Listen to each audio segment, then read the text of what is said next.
안녕하세요. 또 3주 만에 뵙겠습니다. 제가 이제 항상 이 방송을 시작할 때는 과연 어떤 말부터 서두를 끄집어내가지고 이야기할 것인가 항상 고심을 하게 됩니다. 그런데 제가 이제 3주에 한 번씩 하다 보니까 근무신고에 대해서 많이 나가지 못하니까 어느 정도 이제 때가 다 됐는데 이 근무신고라는 책이 어떻게 집필이 시작됐고 어떤 마음으로 되어졌는지 그 자체를 이제 알려줘야 되지 않는가 싶은 생각이 들더라고요. 그래서 이제 낙빙 선생님이 근문식을 다 집필하시고 이제 마지막에 후기를 쓰셨습니다.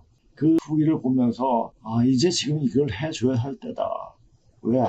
이제 끝났는데. 오늘 아침에 서울이 영하 7도 굉장히 춥더라고요. 우리 어릴 때 뭐 겨울이 되면 영하 10도 밑으로 내려간 다반사였으니까 뭐 이 정도는 뭐 추위가 아닌데 굉장히 춥게 느껴진다고 춥다고 이제 방송에서 이렇게 떠들더라고요. 우리는 예전에 어릴 때 난방 시도도 잘 안 돼 있고 그런 속에서 살아왔는데 지금 이렇게 사람들이 이렇게 하는 거 보니까 참 사람들이 너무 약해졌구나. 그러니까 또 이제 어떤 극한 상황이 오면 또 그 극한 상황을 또 견딜 수 있는 그런 체질도 또 바뀌겠죠. 사람은 언제나 어느 순간이 닥쳐와도 그 순간을 이길 수 있는 긍지를 갖고 태어났습니다. 그래서 어떤 환경이 어떻게 오든지 간에 나는 살아야겠다. 라는 마음이 강하기 때문에 그걸 다 극복을 합니다. 자, 제가 왜 지금 이런 얘기를 합니까? 이제 어느 정도 마무리 다 되는 시간이 되었기 때문에 그리고 제가 이제 근문신고 무슨 책이죠? 반만년의 문자를 풀이한 책이에요. 그 반만년의 문자를 보가지고 우리가 상고시대 그러니까 근본적인 역사가 시작할 때 과연 역사가 어떻게 시작이 되었는가 그 시작되는 시점을 알게 되면은 지금 중국놈들이 하는 그 짓거리 중국놈들이 끝판까지 다 왔구나 하는 것을 느끼게 됩니다. 지금 중국놈들이 이 나라에 와가지고 개판치게끔 판을 깔아주죠. 누가 그렇습니까? 이재명이 그렇죠. 우리가 만약 윤석열이 계속 이렇게 대통령을 했으면 대한민국이 어느 정도 바로 설 수 있는 기회를 잡지 않았는가 이렇게 봅니다. 근데 윤석열이 계속 하면 안 돼요. 왜? 지금은 이 시간은 대한민국이 망할 때가 됐기 때문에 망하게 하는 일들이 벌어져야 됩니다. 제가 항상 이야기했죠. 저는 신들이 움직이는 걸 보고 이야기를 하고 제가 이야기하는데 신들이 움직인다고 이야기했습니다. 그 얘기 뭡니까? 제가 이치를 엄청나게 공부를 했기 때문에 이신사모치 이치가 있으면 이치대로 세상 돌아가요. 이치를 알고 있으면은 그때 그런 일이 벌어지지 이런 사실을 거의 한 40년 전부터 공부를 해왔고 알았기 때문에 저는 한 40년간 기다린 거죠. 그냥 기다리면서 이걸 벌리고 기다린 게 아니라 계속 공부하면서 수행하면서 그러니까 피를 토할 정도로 수행을 하면서 버텨온 겁니다. 그런데 막상 지금 그런 시간이 오니까 좋아할 것도 없고 기뻐할 것도 없고 그냥 받아들이게 되는 겁니다. 이 받아들이면서 어떻게 하면 사람을 더 많이 살릴 수 있을 것인가. 자, 제가 지금 종교 사기꾼들처럼 사람을 이빠른 말로 사람을 많이 끌어들일 수가 있어요. 저는 그렇게 안 해요. 있는 진실을 그대로 알려주면서 사람들이 깨달을 수 있도록 그렇게 이야기를 하고 느끼는 사람들 그리고 지금 사람들 나중에 얘기하겠지만 사람 인식이 변화가 몸을 바뀌게 만든다고 이야기를 하지만 몸이 안 되는 상태에서 인식이 절대 바뀌지 않습니다. 내 몸이 아프면 왜 아픈가? 아픈 것을 그 원인을 찾고 그래 공부하다 보면은 사람들이 보이게 돼요. 자, 여기서 수행을 어느 정도 해야지 보이게 되는 겁니다. 이 사람들을 치료할 때 아픈 분들을 치료할 때 그 몸에 돌아가는 혈이 보이니까 막힌 부분만 뚫어주면은 병은 나아요. 왜 이런 얘기를 하냐? 내가 만약 아픈 사람 나한테 와라. 나 병 치료해 주겠다. 이렇게 얘기하면 사람들 많이 올 거예요. 그렇게 안 합니다. 그 사람이 내가 치료할 수 있는 마음이 되어 있는가? 그리고 그 사람이 후천을 넘어갈 수 있는 몸으로 거듭날 수 있는가? 그걸 판단해요. 근데 그런 사람들 판단할 때 1000사람 중에 한 사람이에요. 1000사람 한 사람? 모르죠. 하여튼 그런 사람을 많이 보지는 못했어요. 근데 여기 지금 오시는 분들은 너무너무 마음이 깨끗하기 때문에 그래서 제가 이런 분들은 같이 후천으로 넘어가면 되겠다 싶어서 제 몸을 던져서 치료하는 거예요. 제 몸 작살납니다. 기로 치료하기 때문에 기가 진가 다 빠지면 저도 치료하고 집에 갈 때는 그냥 비틀비틀해요. 빨리 집에 가야 할 텐데, 빨리 집에 가야 할 텐데. 집에 가면 내가 치료하는 방법이 있으니까. 그러니까 치료를 하면 또 다시 원기를 회복해가지고 또 이제 수액을 또 하고 하면서 또 다시 치료하게 되고. 그런 시간들에 지어오시는 분이 벌써 5년이 훨씬 넘었죠. 네, 그렇게 된 겁니다. 그런 분들은 우리가 어린 왕자 있잖아요. 자기가 키운 아름다운 장미가 시들었는데 어떤 사람이 시든 장미를 버리고 다른 새 장미 주겠다고 그러니까 그 싫다. 내가 정성을 어떻게 그 시든 장미라도 난 그 장미가 좋다고. 그러니까 자기가 정성을 들인 만큼 사람이 됐든 물건이 됐건 어떤 것에 애착이 가게 됩니다. 아, 그 사람들이 같이 구초를 넘어갈 수 있으면 얼마나 좋을까 하는 그런 마음 때문입니다. 지금 여러 가지 공부할 수 있는 자료를 통해 가지고 공부하는 사람이 굉장히 많아요. 수행하는 사람이 굉장히 많아요. 근데 한 사람은 딱 터지면은 그 사람들 나름대로 닦은 바에 따라서 열리게 됩니다. 그러니까 나를 따르라 아니에요. 그 사람들이 이때까지 어떻게 살아왔는가, 어떤 방식으로 살아왔는가에 따라서 열리게 되죠. 제가 오늘 원숭이 한 마리 고구마 시켜 먹어가지고 근데 일정한 어떤 수가 되니까 다 같이 원숭이들이 고구마를 뭐 물에 시켜 먹더라 뭐 이런 현상들이 일어나는 거게 공명 현상이죠.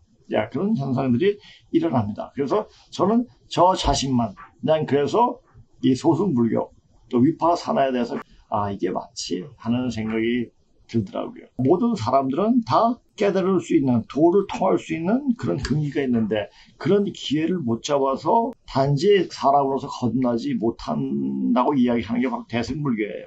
그래서 그 사람들 어떤 기회를 준다는 것이 그러니까 나를 따라가 아니라 사람들한테 그런 기회를 주게끔 이렇게 하는 것이 대승불교의 취지죠. 모든 사람들은 부처예요. 그러니까 부처가 되게끔 할 수 있게끔 그러니까 여러 가지 상황들 제가 이때까지 6년 동안 계속 던져줬어요. 6년이 너무 전에 7년이 다 돼가죠. 던져줬어요. 근데 이게 무슨 말인지 모르죠. 저 맨 처음에 역사얘기 들어갔습니다. 역사얘기 일반적인 역사가 아니잖아요. 반반년의 문서를 통해서 나타난 역사를 가지고 이야기한 거예요. 그래야지 우리가 다시 원시 반문을 할 때인데 원시 반문을 제대로 할 수가 있거든요. 훔치는 신농시 찾는 도순이니라. 그러면 신농시가 누구인지를 알아야 돼요. 근데 그 신농시가 뭐냐 인신우수 몸은 사람이고 머리는 소고 뭐 이런 식으로 표시가 됐잖아요. 근데 그분이 과연 어떤 분이냐 라는 것을 정확히 문자상으로 나타나기 때문에 그렇게 찾아보면 거기가 바로 원시 반문하는 그러면 거기서 염제 신농시 그분한테 알게 되면 당군이 누군가 당군이란 허신이 허상이 그냥 무너지게 되죠. 근데 태어주를 하면서 당군을 빤다. 그거 성공 못해요. 천지가 성공하는 지금 이때 성공해야 되잖아요. 땅도 성공하고 하늘도 성공하는데 사람도 성공해야 되는데 사람이 성공하지 못하면 이거 사람으로 태어나가지고 얼마나 억울합니까? 그때를 아니까 지금 딥스들이 뭐 이렇게 해가지고 여러 가지 장치를 하고 사람들한테 백신 맞게 해가지고 자기나 띵가띵가 서게끔 자기네만 도통하게끔 그런 방법이잖아요. 그 자기 자신 나 자신만 아는 그런 나쁜 놈, 나쁜인, 그게 나쁜이에요. 이기주의죠. 나 혼자만 찾으려고 하는 그 마음가짐은 세상을 넘어갈 수 없습니다. 후천 세상을 넘어갈 수 없습니다. 남을 살릴 수 있는 그것이 바로 뭡니까? 상생이죠. 서로 살리게 하는. 그러니까 요새 현수막에 어떤 국회의원이죠. 국회의원은 상생인 정치 뭐 이렇게 나오는데 상생이란 의미도 뜻도 제대로 모르면서 말은 그렇게 갖다 붙입니다. 그럼 어떤 일이 벌어지는 줄 아십니까? 말은 그렇게 보는데 행동이 그렇지만 미쳐버려요. 정신이 이상자가 됩니다. 그러니까 그걸 잘 아셔야 돼요. 저는 원래 무당이 예언 같은 거 잘하고 다 알고 있으니까 알고 있는데 현 유당들이 어떤 얘기를 하는가 들어보니까 중국을 지탱하던 신들이 문명신들이겠죠. 문명 다 떠나고 있다고 이렇게 이야기를 하고 있습니다. 그 신 떠나면 어떻게 됩니까? 그냥 무너져요. 오늘 한번 재원 볼 수 있도록 하겠습니다. 멀쩡하게 있던 집도 그 집을 지탱해주고 있던 신들이 떠나게 되면 무너지게 되는데 여기까지만 제가 재고를 쓰려고 합니다. 왜? 뒤에까지 이야기하면은 또 삭제가 돼도 이제 방송이 못 올라오는 일이 벌어지기 때문에 요거 위에만 그러니까 무너지게 되는 데만 어떤 제목을 쓰는 게 더 좋지 않을까 싶습니다. 그 뒤는 한번 보세요. 이제껏 중국을 지탱하는 신들이 떠나가고 있기에 조만간에 중국은 아주 처참하게 무너진다. 그러니까 중국 놈들 이때까지 반만년 동안 자유라는 거 느끼고 깨달아 봤습니까? 걔네 철저하게 계급사회로 살아왔던 족속들이에요. 걔네들한테 자유를 주니까 걔네들한테 자유는 즉 방종이에요. 자기 멋대로 하는 거. 그런 거 멋대로 하는 것을 우리 받아준 게 누구예요? 다른 나라는 중국에 대해서 제재를 많이 가해요. 근데 우리는 중국 놈들이 그렇게 하게끔 판을 깔아주잖아요. 우리나라 사람들이 같은 죄를 지어도 우리나라 사람은 범죄가 돼가지고 이제 구속을 하는데 중국 놈들은 그냥 풀어버리잖아요. 무죄가 돼버리잖아요. 그런 일들이 하나하나 풀어주는 거예요. 우리나라는 이제 군사국이기 때문에 그냥 받아주는 거예요. 근데 중국 놈이 이 땅을 지네들이 먹으려고 이렇게 중국화 시켜보려고 홍콩을 먹었듯이 그렇게 하려고 하는데 그건 안 됩니다. 안 되는 그 자체도 나중에 또 AI로 또 이야기가 또 들어갈 겁니다. 그러니까 이런 사실들을 명확히 알아야 돼요.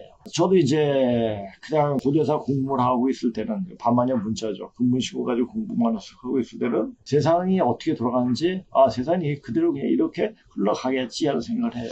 근데 다시 여기 와가지고 이제 우리 이제 성사범이 찾아러 온 자료도 쭉 보면 이거 끝났구나. 중국 놈들이 저렇게 날치는 거 보니까 이제 끝판이 다 왔구나. 그런 생각이 듭니다. 그래서 이제 오늘이 12월 3일이죠. 12월 3일인데 올해 동지에 어떤 일이 벌어질까. 동지를 기점으로 해가지고 올해 동지가 됐든 내년 동지가 됐든 그 위로 넘어가지 않을 것 같아요. 천연두가 더 큽니다. 그러니까 시두죠. 천연두가 도에 되려면은 그 다음에 어떤 일이 벌어질까.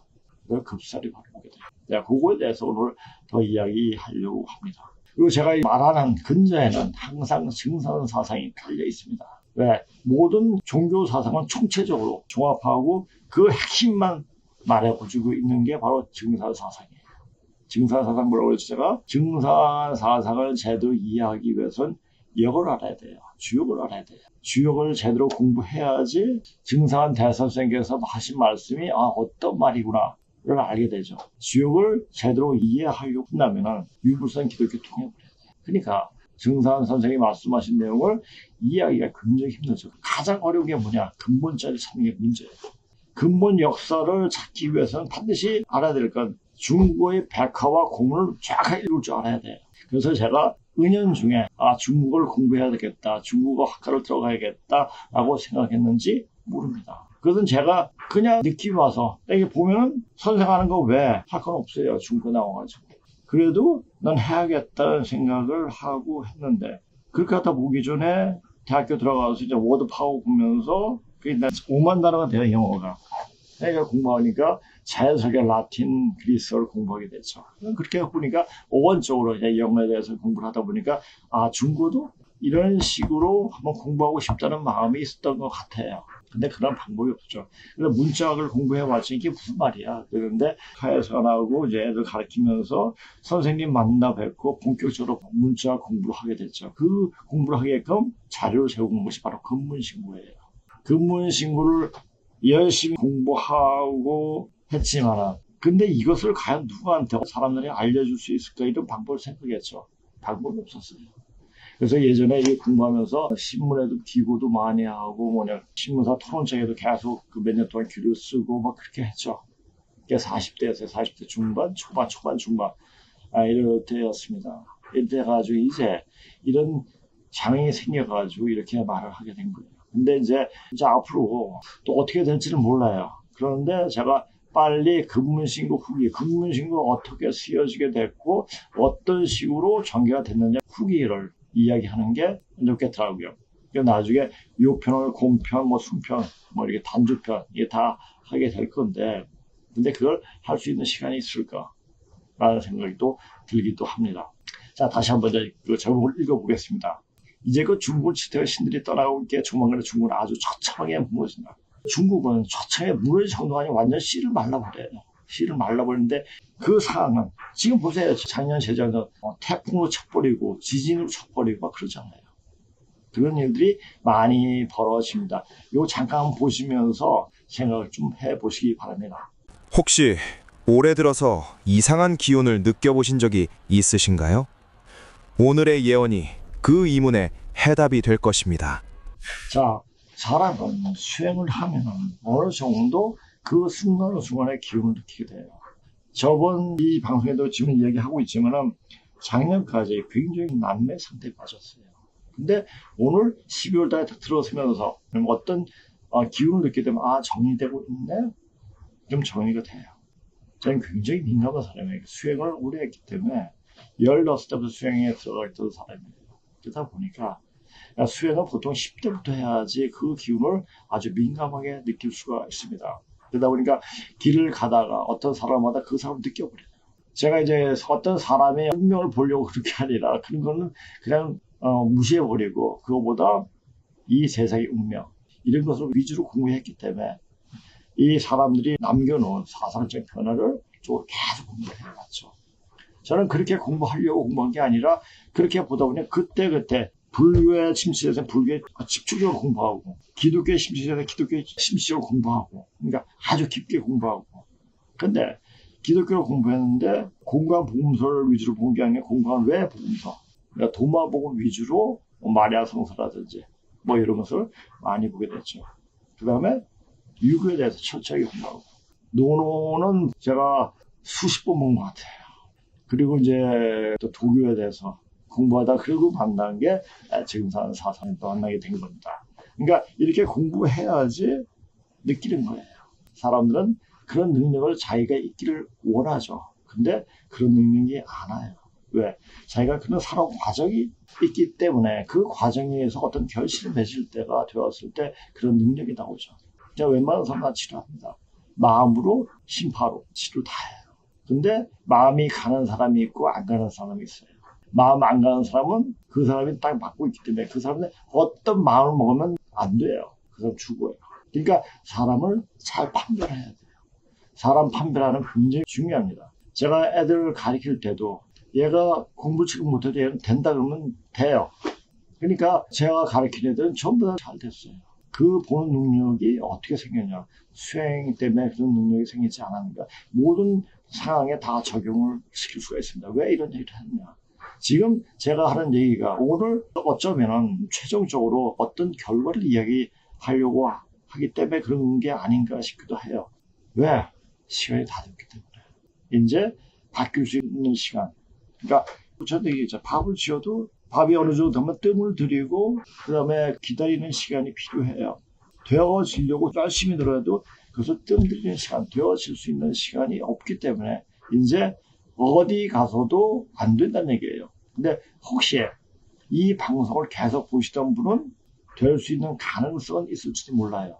근데 되지는 않습니다. 제가 생각하기에 세상이 막 너무 추가할 때 기다렸으면 425만에 이게 산다고 그러는데 425만이 다 사는 것이 아니라 그 사람이 뻘떡 사는 게 아니라 그 병을 다 이길 수 있는 그 사람 12,000명 안팎이에요. 그 사람의 살려 숫자가 425만이라는 얘기가 됩니다. 그것을 분명히 아셔야 돼요. 그러니까 내가 12,000한테 보니까 금강산세가 나죠. 12,000 봉우리가 있잖아요. 금강산의 기운을 지금 월출산에 옮겨놨습니다. 그리고 전에 한번 얘기했잖아요. 백두산을 한라산 옮겨놨는데 한라산을 개판치면은 개판칩니까? 중국이 무너진다고 이렇게 중국의 어떤 예언가가 이렇게 얘기했잖아요. 중국 와서 제주도 와서 개판치잖아요. 그게 뭡니까? 삼신 할머니. 삼신이 누구예요? 염제신동씨, 대화주씨, 뉴주 할머니예요. 할머니 아니까 뉴주 할머니지. 노하셔가지고 중국이 뒤집어진다고 이렇게 얘기를 하죠. 다 그게 그때가 돼서 그렇게 되는 겁니다. 지금. 그러니까 지금 되어지는 거 보고 어떻게 하지 말고 지금 여기까지 왔구나. 이것을 명확하게 보기 바랍니다. 자, 한번 계속 보세요. 우리가 발 딛고 선 이 한반도의 땅덩어리가 지금 거대한 울림을 시작했다는 사실을 눈치챈 사람은 그리 많지 않습니다. 경기도 광주, 골짜기 깊은 곳에 작은 암자, 석화사가 있습니다. 적어도 증오사 사상을 접한 사람은 다 알아요. 다 알고 준비하고 있어요. 근데 준비를 하는데 잘못하고 있어요. 왜? 조상수를 잘못 잡기 때문에. 그러니까 조상수를 잘못 잡으면 큰일 납니다. 역사적 사실을 알아야 돼요. 그래서 제가 이제 알려주는 거예요. 이걸 모르고 그냥 들어간다? 그래서 요 사람들의 이야기의 울림이 자, 올해가 뭐예요? 을사년이에요. 자, 진사 성인출이에요. 이건 결과문 이렇게 나오는 얘기죠. 성인이 왜 나와요? 왜 아직 평화로운데 나오겠습니까? 안 나오죠. 찾을 사람이 없어요. 아주 혼란한 그런 상황이 닥치기 때문에 사람을 구하기 위해서. 그러니까 튀어나오는 게 아니라 그냥 보여지는 거예요. 이제 그래서 우리가 이제 금년 기운이 명년 4월까지, 음력 4월까지 간다는 말이 있습니다. 그래서 내년 6월까지 어떤 급격한 변화가 이제 일어나지 않을까, 그것을 알고 이 방송을 조금 보기 바랍니다. 그곳에는 3대째 무업을 이어온 만신 묘화 선생이 기거하고 있습니다. 젊은 시절 그녀는 원인을 알 수 없는 깊은 아픔으로 삶의 문턱을 넘나들었습니다. 현대 의학이 포기한 그 순간 그녀는 꿈속에서 기이한 체험을 하게 됩니다. 빛바랜 청동 거울, 즉 단유 세문경을 목에 건 백발의 노인이 나타나 그녀의 깊은 곳에 썩지 않은 천년 묵은 벽실을 심어주는 꿈이었습니다. 그날 이후 그녀는 다시 일어났고 동시에 남들이 보지 못하는 것을 보게 되었습니다. 그녀가 보는 것은 흔히 말하는 귀신 형상이 아닙니다. 그녀는 땅이 내뿜는 향기를 맡고 땅속 혈관처럼 얽혀있는 지기의 흐름을 읽습니다. 그런 그녀가 2025년 겨울 돌연 긴 침묵을 깨고 입을 열었습니다. 다가올 2026년이 한반도와 세계의 운명이 송두리째 뒤집히는 거대한 영적 분기점이 될 것이라는 경고였습니다. 자네, 저기 북쪽 하늘을 한번 보게. 냄새가 나지 않는가? 흙이 바스라지는 냄새 말이야. 사람들은 눈에 보이는 것만 믿지. 대륙의 경제가 어렵다느니 정치가 혼란스럽다느니 떠들어대지만 그건 겉껍데기일 뿐이야. 진짜 문제는 땅속 깊은 곳에서 이미 시작됐어. 내가 며칠 전 새벽 기도를 올리는데 압록강 너머 저 거대한 대륙 쪽에서 수천, 수만 개의 검은 그림자들이 보찜을 싸서 이쪽으로 넘어오는 걸 봤어. 그건 산 사람이 아니야. 그 땅을 지키던 토착신들과 조상신들이야. 수천 년 동안 그 넓은 땅을 지켜주던 주인들이지. 그런데 그들이 왜 자기 집을 버리고 나오겠나? 더 이상 기운을 얻을 수 없거든. 땅의 기운, 즉 지기가 다 말라버린 형국이야. 나무로 치면 뿌리가 더 이상 물을 빨아올리지 못하는 것과 같아. 그러니 그 땅에 머물던 기운들도 사라지지 않으려면 살 길을 찾아야지. 여기까지 보시고요.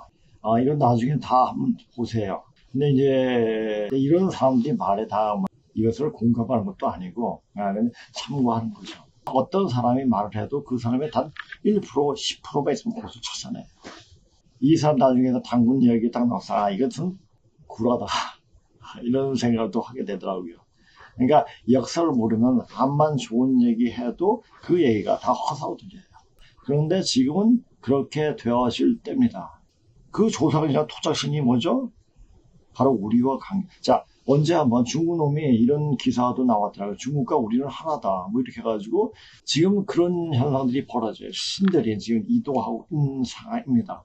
자, 이거 보세요. 분립 하나라도 신이 떠나면 마르고 흙 바른 벽이라도 신이 떠나면 무너지고 손톱 밑에 가시 하나 든 것도 신이 들어서 되느니라. 자, 이것은 정산대선생에서 하신 말씀인데 우리가 흔히 아프다, 의사들이 하는 말, 기계에 안 나타나기 때문에 모릅니다. 이것은 신경쓰기예요. 아주 신경쓰 맞아요. 신이 지어드는 경로를 막고 있는 거예요. 누가 착신이 됐든 악신이 됐든 나쁜 신명이 거기서 딱 죽지가 않는 거죠. 그 신만 빼면은 병이 나요. 그 원리를 알아야 돼요. 그 원리 기운 가지고 그것을 해낼 수가 있어요. 그 기운 쓸 때 어떤 사람이 쓰겠습니까? 웬만한 사람 못 써요. 엄청난 수행이 필요합니다. 도구를 또 쓰기도 하고 뭐 그렇게 해가지고 사람 병을 고치기도 하죠. 그러니까 예전에 무당들이 푸닥거리 해가지고 뭐 병을 낫게 하고 그런 데 일리가 있어요. 근데 그 무당들이 그런 능력이 한계가 되어 있는 거죠. 푸닥거리 하게 되면 또 1년이 되면 다시 돌아오면 다시 또 오기 때문에 다시 또 해주고 그렇게 해가지고 계속 하게 되는 겁니다. 그래서 무당이 한번 이끌리면 계속 이끌려가지고 인생이 그냥 망쳐버려요. 박정희 대통령이 경제 개발을 하게끔 했다고 이렇게 다 알고 있고 그 토대가 뭐냐? 뭐 새마을운동이고 중화공업이고 뭐 이렇게 우리 산업을 발전할 수 있는 기본을 만들었기 때문에 우리가 발전할 수 있는 계기가 됐다고 얘기했고 또 그렇게 알고 있었습니다. 그런데 그 근저에 뭐가 있었냐? 바로 화교들을 내쫓았다는 거죠. 화교가 우리나라에서 장사 못하도록 그렇게 막아버린 거예요. 자, 그 얘기는 제 얘기하는 것보다 이게 방송으로 들어보시길 꼭 바랍니다. 이것은 바라봐야지. 화교 놈들을 어떻게 대우해야지 우리가 제대로 바로 설 수 있는가. 우리들의 후손들이 오늘에 사는 우리 세대가 그들을 위해서 무엇을 했고 조국을 위해서 어떠한 일을 했느냐고 물을 때 우리는 서슴지 않고 조국 근대화의 신앙을 가지고 일하고 또 일하고 일했다고 떳떳하게 대답할 수 있도록 합시다. 그 시대를 이끌던 지도자의 목소리가 울려 퍼지던 바로 그때 대한민국의 현실은 우리가 상상하는 것보다 훨씬 더 날 것 그대로의 문제를 안고 있었습니다. 1960년대 서울 명동 한복판의 주요 건물 주인은 한국인이 아니었습니다. 부산 차이나타운에 돈줄을 쥔 것도 인천항을 통해 드나드는 무역의 실세도 우리가 아니었습니다. 바로 그때 한 사람이 결단했습니다. 이 나라의 경제를 이 나라 국민의 손으로 되찾겠다. 박정희 대통령, 그분이 펼친 화교 정책의 진실을 지금부터 밝힙니다. 1960년대 초 대한민국의 현실은 참담했습니다. 1인당 국민소득 79달러, 세계 최빈국 수준이었습니다. 한국은행 금융사 자료집에 따르면 당시 제조업 생산액은 북한의 3분의 1에도 미치지 못했고 산업 기반이라 부를 만한 것이 거의 없었습니다. 그러나 더 심각한 문제는 보이지 않는 곳에 있었습니다. 국토연구원이 발간한 국토정책 변천사를 보면 당시 서울 중심 상업지구의 약 30% 이상이 화교 소유였고 요식업과 무역업에서는 그 비중이 더 높았습니다. 박정희 대통령께서는 이 구조를 정확히 꿰뚫어 보셨습니다. 최고회의 의장 시절 참모들에게 하신 말씀이 기록으로 남아 있습니다. 공장을 지어도 소용없다. 돈이 어디서 돌아가는지, 장사가 누구 손에 있는지부터 파악해야 한다. 각하께서는 산업화가 단순히 철강과 시멘트만으로 이루어지는 것이 아님을 아셨습니다. 유통과 금융, 상권과 토지, 이 모든 것이 대한민국 국민의 손에 있어야만 진정한 경제 자립이 가능하다는 것을 말입니다. 당시 화교들은 청나라 말기부터 한반도에 정착해 100년 가까이 상권을 형성해 왔습니다. 그들은 중국 본토와의 연결망을 통해 무역을 장악했고 현금 거래 중심의 폐쇄적 경제 네트워크를 구축했습니다. 박정희 대통령께서 보신 것은 단순한 상권 질서가 아니었습니다. 그래서 결단하셨습니다. 대한민국의 시장을 대한민국 국민의 손으로 되찾겠다고. 한국현대사학회 논문집에는 이런 기록이 있습니다. 박정희 정권의 화교 정책은 단순한 경제 정책이 아니라 불완전했던 해방을 경제 영역에서 완성하려는 시도였다. 1961년부터 시작된 일련의 조치들은 결코 우연이 아니었습니다. 그것은 치밀하게 설계된 경제 독립 전쟁이었습니다. 총성 없는 전쟁, 그러나 대한민국의 미래가 걸린 전쟁이었습니다. 박정희 대통령께서는 이 전쟁에서 물러서지 않으셨습니다. 국민 여러분이 스스로 서서 장사하고 스스로 공장을 짓고 스스로 부를 축적할 수 있는 나라를 만들기 위해서였습니다. 1962년 6월 10일 새벽, 대한민국 국민들은 충격적인 소식을 접했습니다. 하루아침에 돈이 바뀐다는 것이었습니다. 시판이 일원이 되는 통화개혁, 박정희 대통령께서 단행하신 이 조치는 결과적으로 실패했습니다. 그해 12월, 각하께서는 기자회견에서 직접 말씀하셨습니다. 화폐개혁은 확실히 실패했다고 생각합니다. 내자 자금 동원을 위한 것이었으나 뚜껑을 열어보니 다르더군요. 그러나 이 실패가 끝이 아니었습니다. 오히려 시작이었습니다. 박정희 대통령께서는 통화개혁의 실패를 통해 중요한 교훈을 얻으셨습니다. 더 근본적인 구조개혁이 필요하다는 것을 깨달으신 것입니다. 그래서 각하께서는 방향을 바꾸셨습니다. 일시적인 자금 동원이 아니라 대한민국 경제체계 자체를 우리 국민 중심으로 재편하는 장기 전략으로 말입니다. 당시 대한민국 상업구조의 문제는 명확했습니다. 고려대학교 통계자료에 따르면 1942년에는 8만 3천 명이었던 화교가 해방 후 급증했고 6.25 전쟁 직후에도 2만 5천 명이 남아 있었습니다. 이들이 단순히 숫자만 많았던 것이 아닙니다. 이를 통해 막대한 자본이 국외로 빠져나갔습니다. 박정희 대통령께서 보신 것은 바로 이 지점이었습니다. 각하께서 말씀하셨듯이 산업화를 추진하려 해도 자금의 흐름을 파악할 수 없다면 어떻게 계획을 세울 수 있겠습니까? 세금을 거두려 해도 누가 얼마를 버는지 알 수 없다면 어떻게 공정한 과세가 가능하겠습니까? 한국은행 금융사 자료집에는 이런 기록이 있습니다. 1960년대 초 한국 경제의 가장 큰 문제는 비공식 경제의 비대함이었다. 정부가 파악하는 경제와 실제 돈이 움직이는 경제 사이에 너무나 큰 괴리가 있었다. 이것이 바로 박정희 대통령께서 마주하신 현실이었습니다. 산업화를 위해서는 자본이 필요한데 그 자본이 어디 있는지조차 알 수 없는 상황이었던 것입니다. 1962년 통화개혁은 이 문제를 한 번에 해결하려던 시도였습니다. 모든 현금을 은행으로 끌어들여 누가 얼마를 가지고 있는지 파악하고 그 자금을 산업화에 투입하겠다는 계획이었습니다. 그러나 현실은 예상과 달랐습니다. 한국민족문화대백과에 따르면 당시 신고된 금액 중 100만 원 이상의 거액은 전체 0.2%, 1억 환을 초과하는 경우는 단 7건에 불과했습니다. 예상했던 화교들의 숨겨진 거액은 나타나지 않았습니다. 그들은 이미 현금이 아닌 금과 부동산으로 자산을 보유하고 있었던 것입니다. 오히려 이 실패를 통해 더 정확한 진단을 내리셨습니다. 1961년 박정희 대통령께서는 외국인 토지 소유 금지법을 제정하셨습니다.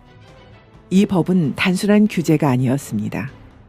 대한민국의 땅은 대한민국 국민이 소유해야 한다는 경제 주권의 선언이었습니다. 이 조치로 화교들이 소유한 막대한 토지가 한국인의 손으로 넘어오기 시작했습니다. 1945년 8월 15일, 우리는 정치적으로 해방되었습니다.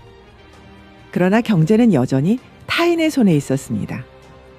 박정희 대통령께서는 그 경제마저 우리 손으로 되찾으려 하셨던 것입니다. 실패는 부끄러운 것이 아니었습니다. 실패를 인정하고 더 나은 방법을 찾아내는 것, 그것이 진정한 리더십입니다. 1962년 통화개혁의 실패는 박정희 대통령께 더 정교하고 근본적인 정책을 설계할 기회를 주었습니다. 그리고 그 결과가 바로 1960년대와 1970년대의 경제 기적으로 이어졌습니다. 1970년 박정희 대통령 정부는 외국인 토지법을 일부 완화했습니다. 그러나 그 내용을 보면 이것은 완화가 아니라 더욱 정교한 통제였습니다.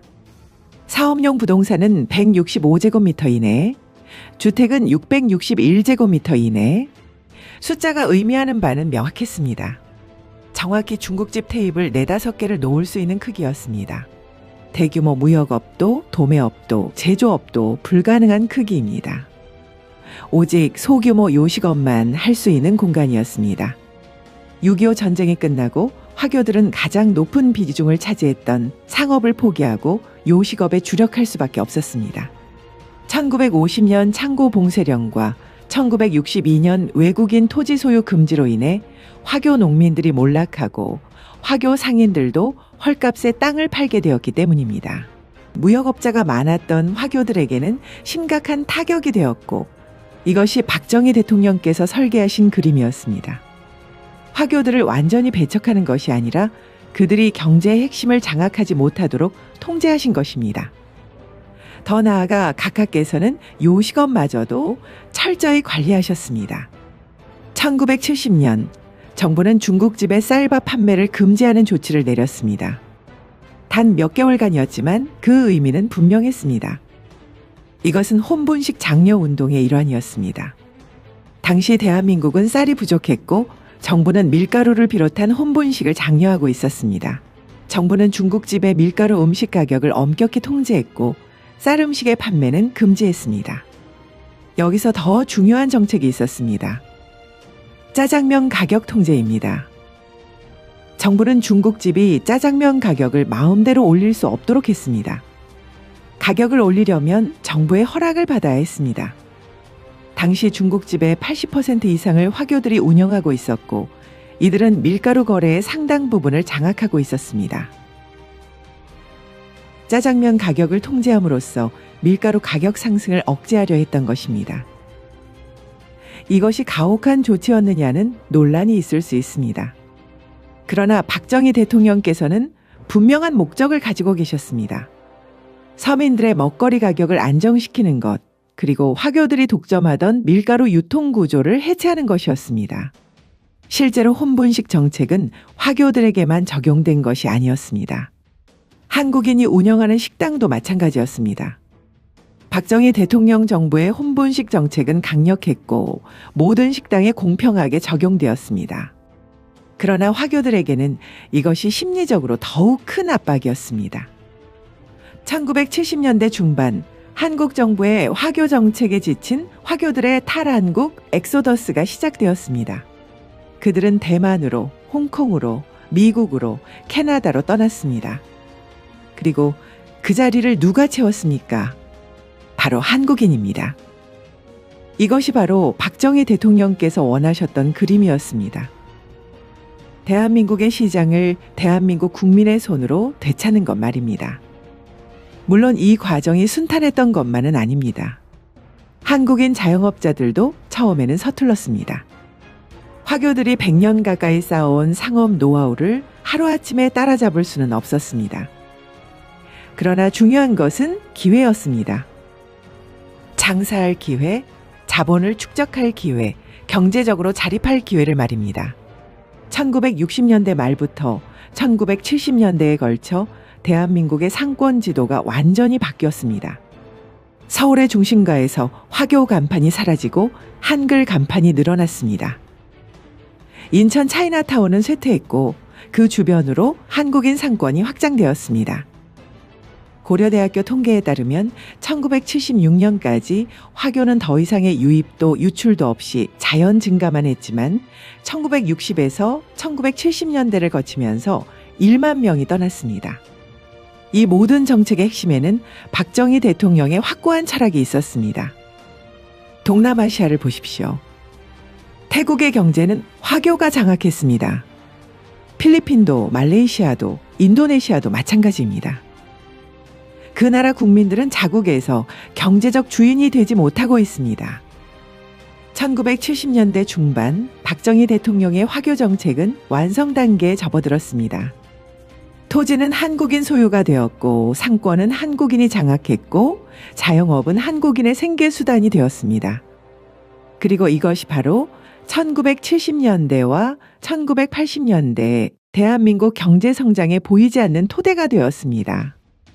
중소상인들이 돈을 벌었고 그 돈으로 자식을 교육시켰고 그 자식들이 대기업에 취직하거나 새로운 사업을 시작했습니다. 경제의 선순환이 시작된 것입니다. 당시 경제지 보도는 이렇게 평가합니다.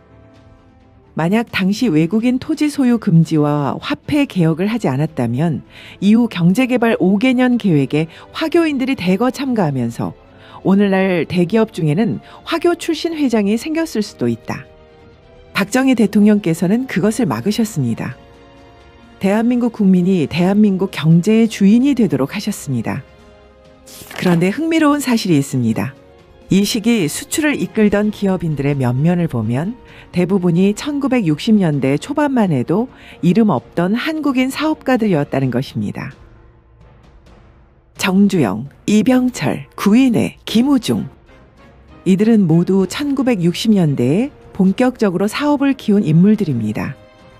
한국행정사학지 논문에 따르면 박정희 정부 시절 연평균 약 9%에 달하는 고도 성장을 이루었고 수출 증대 측면에서는 계획기간 중 수출 성장률이 국민 총생산 성장률의 세 4배로 나타나면서 수출이 한국 경제의 성장을 견인했습니다. 그런데 여기서 질문을 던져야 합니다. 누가 수출을 했습니까? 누가 공장을 지었습니까? 누가 물건을 팔았습니까? 바로 한국인입니다. 화교 정책이 없었다면 이 모든 기회는 화교 자본가들에게 돌아갔을 것입니다. 1962년 제1차 경제개발 5개년 계획이 시작될 때 대한민국의 1인당 국민 총생산은 83달러였습니다. 우리 역사의 자료에 따르면 1966년 1차 계획이 끝날 때는 126달러로 증가했습니다. 연평균 7.8% 성장입니다. 그런데 이 숫자 뒤에 더 중요한 변화가 있었습니다. 누가 그 돈을 벌었느냐는 것입니다. 1960년대 초반만 해도 서울 명동의 큰 건물주는 대부분 화교였습니다. 남대문 시장의 도매상도 화교가 많았습니다. 그런데 1970년대가 되자 이 구도가 완전히 바뀌었습니다. 건물주도 한국인, 도매상도 한국인, 공장주도 한국인이 되었습니다. 이것이 얼마나 중요한 차이인지 아십니까? 화교가 돈을 벌면 그 돈은 대만으로, 홍콩으로, 중국 본토로 빠져나갑니다. 그러나 한국인이 돈을 벌면 그 돈은 대한민국에 남습니다. 자식을 한국 학교에 보내고 한국 땅에 투자하고 한국에서 사업을 확장합니다. 1970년대 중반 새마을 운동이 전국을 휩쓸었습니다. 농촌이 변했습니다. 초가집이 사라지고 슬레이트 지붕이 들어섰습니다. 비포장 도로가 포장되었습니다. 전기가 들어오고 전화가 들어왔습니다. 이 모든 변화의 재원이 어디서 나왔습니까?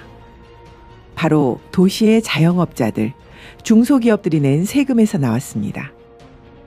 만약 그 자영업자들이 화교였다면 어땠을까요? 그들은 한국 정부에 세금을 제대로 냈을까요? 아니면 중국식 지하경제 네트워크를 통해 빠져나갔을까요? 답은 명확합니다. 1960년대 초 정부가 화교들의 자금 흐름을 파악하지 못했던 것을 기억하십시오. 통화개혁을 해도 거액이 나오지 않았던 것을 기억하십시오. 1976년 대한민국의 경제성장률은 14.1%를 기록했습니다. 경이로운 숫자입니다. 말레이시아의 마하티르 총리는 이렇게 말했습니다.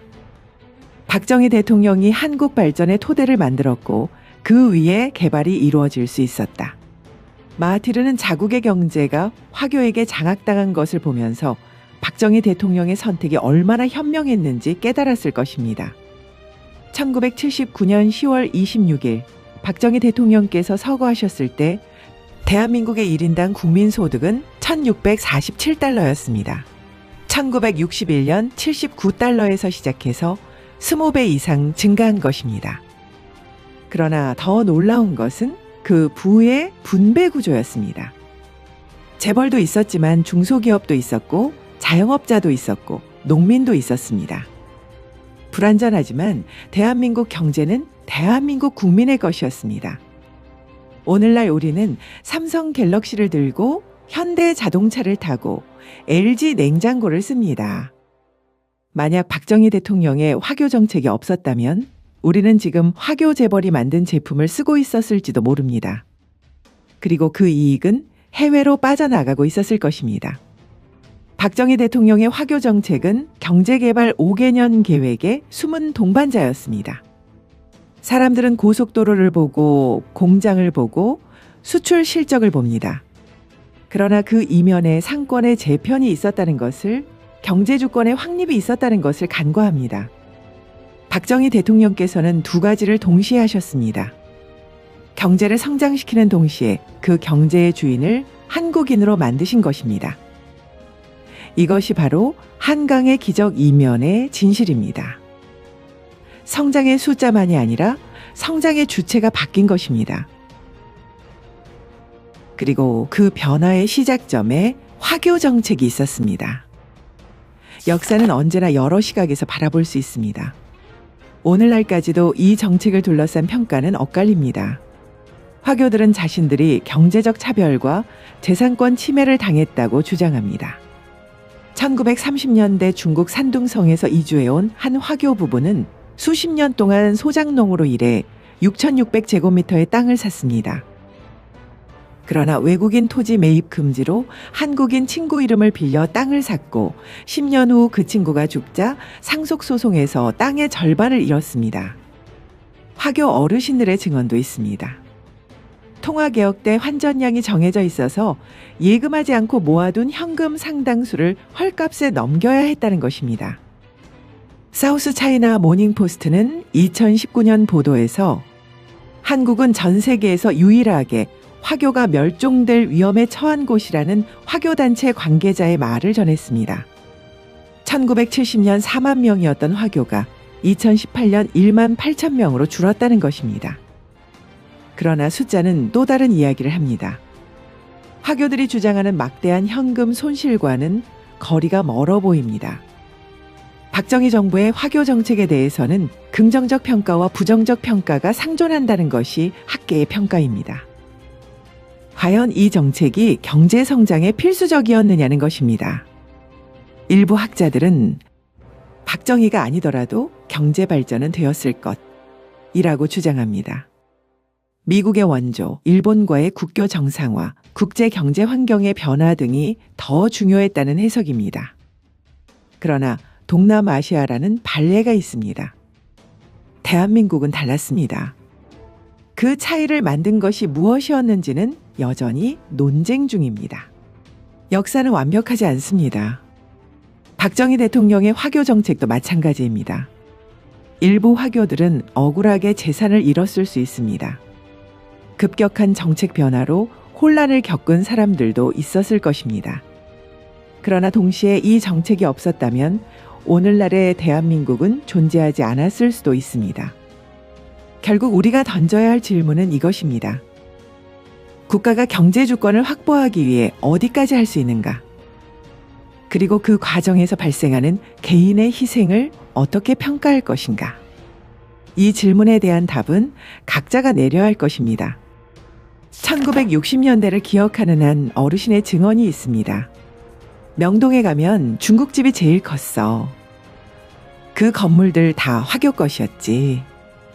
우리는 새빵살이 하면서 1,000원 모으고 100원 모으고 그랬는데 그 사람들은 금덩이를 집에 쌓아놨다는 소문이 돌았어.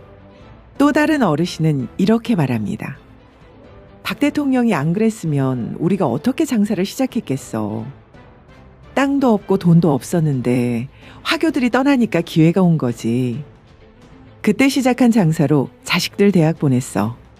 1970년대 초 남대문 시장에서 포목상을 시작한 한 상인의 회상입니다. 처음에는 화교 도매상한테 물건을 떼다 팔았어. 근데 1970년대 중반부터 그 사람들이 하나둘 떠나기 시작했지. 그때부터 우리가 직접 도매를 할 수 있게 됐어. 역사는 숫자만이 아닙니다. 그 시대를 살았던 사람들의 기억이고 땀이고 눈물입니다. 박정희 대통령께서는 가장 어려운 결단을 하셨습니다. 국제적 비난을 감수하고 거센 저항을 무릅쓰고 그럼에도 대한민국 국민에게 기회를 주셨습니다. 그 결과 오늘 우리는 세계 10위권 경제대국에 살고 있습니다. 우리 자식들은 삼성에 취직하고 현대차를 몰고 한국 땅에 집을 삽니다. 이 모든 것이 그냥 온 것이 아닙니다. 누군가의 결단이 있었고 국민의 땀이 있었고 시대의 선택이 있었습니다. 여러분의 기억 속 그 시절은 어땠습니까? 댓글로 여러분의 이야기를 들려주십시오. 좋아요와 구독은 이런 역사를 기억하는 데 큰 힘이 됩니다. 시대의 기록, 오늘은 박정희 대통령의 화교 정책을 다뤘습니다. 다음에도 우리가 기억해야 할 역사의 순간들을 가지고 찾아뵙겠습니다. 시청해 주셔서 감사합니다. 지금 이재명이가 여러 가지 중국 놈들한테 떠받들고 있습니다. 중국 놈들을. 왜? 자기 정권 유지하기 위해서. 그렇게 하는 거죠. 그걸 어떻게 해서 하늘이 용서하지 않아요. 다 죽여버립니다, 이제. 그런 일이 저는 그게 보이는 거예요. 이제 명이 다 되는 거죠. 귀신들은, 아니, 그 좌빨들은 항상 이래요. 물귀신 같은 놈이 같이 끌어들고 가요. 그래서 다 죽여버리는 거예요. 그냥. 너도 죽고 나도 죽고 하는 거예요. 나가 죽는데 네가 살아? 이렇게 살리는 마음이 없어요. 나만 살면 되는 거지. 나만 살려고 하는 것 자체가 남을 또 죽이는 거예요. 그런 일을 그냥 일상적인 일처럼 하는 애들이 좌파들이에요. 걔네들 때문에 애매한 사람들이 정마저 죽어버리는 거죠. 그러니까 안 죽기 위해서는 알아야 돼요. 공부하고 이렇게 우리가 깨어나면 됩니다. 지금 자체가 우리가 이제 젊은이들이 나와서 이제 짧게 아웃 이야기하고, 나중에 얘기하자 예비군들이 한 300만이 넘잖아요. 예비군들이 한번 일어나면 짧게도 다 조져버려요. 옛날 평양 대학살도 있었잖아요. 그런 일이 벌어져요. 근데 그렇게 대학살을 하게끔 하늘에 놔두게. 그게 죄잖아요. 바퀴벌레를 죽여도 그 죽이는 거니까. 하여튼 살상을 하는 거니까. 그것도 죄예요. 큰 죄예요. 그러니까 살상하지 않게끔 하늘이 정리해버리죠. 네, 그런 일이 벌어집니다. 그게 바로 급설이에요. 그리고 이제 내가 이제 소제공 선대 원래 제목은 이거 쓰려고 했어요. 중국 짱깨들이 우리를 이미 먹은 것처럼 개발질을 하고 있지만 오히려 우리가 중국을 접수하게 된다. 맨 처음에 김윤재 방송할 때 뭐죠? 중국 뽀개기였죠. 그러니까 중국 뽀개기는 그거 제목을 해가지고 하려고 한 게 아니라 제가 이제 이 제목을 못 정해가지고 3회는 그냥 방송을 했어요. 3회 정도는. 근데 이제 우리 성상원 대표가 야 이것을 어떻게 제목을 정했으면 좋겠습니까? 고대사? 이것도 아니고. 근데 이제 제가 이제 가려고 할 때 그것을 제목을 합시다 해가지고 그래서 중국 뽀개기가 나온. 제가 들어보니까 한 3회 정도 들어보니까 맨 처음에 제목 없이 한 3회가 있을 거예요. 그러니까 이게 여기서 찾을 수 있는가? 그래서 모르겠어요. 아마 있을 거예요. 그것도 한번 제목 없이 그때 뭐 아무것도 없이 자료도 없이 방송한 게 있습니다. 그걸 듣고 중국 뽀개기가 어떻게 되냐? 중국 뽀개기가 됐습니다. 중국 뽀개기잖아요. 유교에서 같이 일했던 사람들, 보통 사람들 아니에요. 그러니까 보통 사람이 아니래도 그것이 같이 후처럼 넘어갈 수 있냐 넘어가지 못하느냐는 그건 또 다른 문제예요. 그러니까 하여튼 제가 이런 일을 할 수 있게끔 판을 좀 깔아주고 있는 거예요. 판을 깔아주고 있고 그렇게 할 수 있게끔 되어지는 거죠. 왜 중국 개발지를 하는가? 또 이걸 잘 한번 보세요. 근데 이것은 AI로 쭉 한번 들어보세요. 이걸 전부 다. 윤카는 상황이 얼마나 심각한지 잘 알고 계셨음. 이래도 계엄이 문제다. 장기 혐오하지 말라 새끼들은 화장실 간주고 패 죽여야 한다. 이 자체를 전체적으로 다 AI로 한번 들어보시기 바랍니다. 윤카는 상황이 얼마나 심각한지 잘 알고 계셨음. 이래도 계엄이 문제다. 짱염하지 말란 새끼들은 화장저로 간주하고 패 죽여야 한다. 네이버까지 덮친 중국발 댓글 공작, 지역 세대 남녀 갈등 조장한다. 국내 안보 관련 연구팀이 국내 최대 포털 사이트 네이버에서 조직적인 중국발 댓글 공작이 확인됐다는 분석을 내놓았다. 연구팀은 중국발 댓글이 지역, 세대, 남녀 갈등을 조장하고 중국 우월주의 주장을 펼치는 데 주력했다고 발표했다.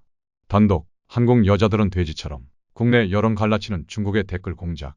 윤민우 가천대 교수 연구팀 분석 결과 중국 옹호 혐오 조장 댓글 조직적 작성 9에서 11월 50개 계정 댓글 3만 건 이상 50여 개 계정 포털 뉴스의 중국 옹호 혐오 조장 댓글 작성 계정 마팔도 미국 유럽연합 EU 해외발 허위정보센터에서 제시한 중국 추정 계정 특징 출처 유럽연합 EU 대외관계청 EEAS 해외 허위 조작 정보와 간섭 FIMI 보고서 미 국무부 국제관여센터 GEC 윤민우 가천대 교수 자료 취합 계정 아이디 주로 중국을 찬양하는 내용을 담고 있거나 중국식 기름 사용 국내 예시 하나의 중국 첸옌아시 일개인 등 계정 사진 주로 오성홍기 시진핑 인민의 반군 자금성 등 중국 이미지 이용 작성 댓글 내용 중국 우월성 강조 중국 입장 옹호 국내 지역 약자 성별 혐오 조장 6.25는 남북이 아닌 북일전쟁 한국 여자들은 돼지처럼 먹기만 함 서울시민 입장에서 전라도나 경상도나 둘 다 한심 서울시민들이 세금 제일 많이 내는데 지방이 다 탕진한다.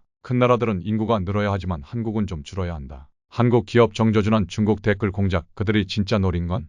중국의 댓글 공작은 어제 오늘 일이 아니고 우리나라만의 문제도 아니다. 미국과 유럽 등 여러 국가에서 중국이 댓글 부대를 운영하며 이른바 인지전 공작을 벌이고 있다는 사실은 여러 수사 결과와 연구 논문으로 밝혀지고 있고 실제로 미국은 이에 가담한 의혹을 받는 인물들이 대거 기소하며 중국과 마찰을 빚기도 했다. 인지전 Cognitive Warfare 적이 우리가 원하는 방식으로 우리에게 유리한 의사결정과 행동을 하게끔 인지과정을 공격하는 활동. 이렇게 알려진 중국 댓글 공작은 주로 정치나 사회 영역에 치중돼 있다. 특정 정치인을 지지 옹호하는 댓글을 달아 다른 나라의 선거 결과에 영향을 미치려 한다거나 세대 간, 계층 간, 남녀 간 등등 각종 갈등을 조장하는 댓글을 지속적으로 달아 사회 분열을 야기한다거나 하는 식의 전략을 펼치는 것이다. 한 총선 앞두고 네이버 댓글 공작, 선거 개입 여론 분열 시도 2024년 4월 한국에서 제22대 국회의원 선거가 치러질 예정인 가운데 최근 중국이 한국의 포털 사이트 및 소셜미디어에서 댓글 공작을 펼쳤다는 연구 결과가 나왔다. 지난 22일 한국일보는 중국 공산당이 한국 최대 포털 사이트 네이버에서 조직적인 댓글 공작을 벌였다고 단독 보도했다. 보도에 따르면 지난 9월부터 11월까지 3개월간 한국인으로 위장한 중국 기반의 가짜 계정들이 네이버에 댓글 최소 3만 개 이상을 남긴 것으로 확인됐다. 이 댓글들은 중국 공산당을 찬양하거나 한국 내 분열을 조장하는 내용이 줄을 이뤘다. 여론 조작 들통나자 흔적 지우는 중 댓글 부대.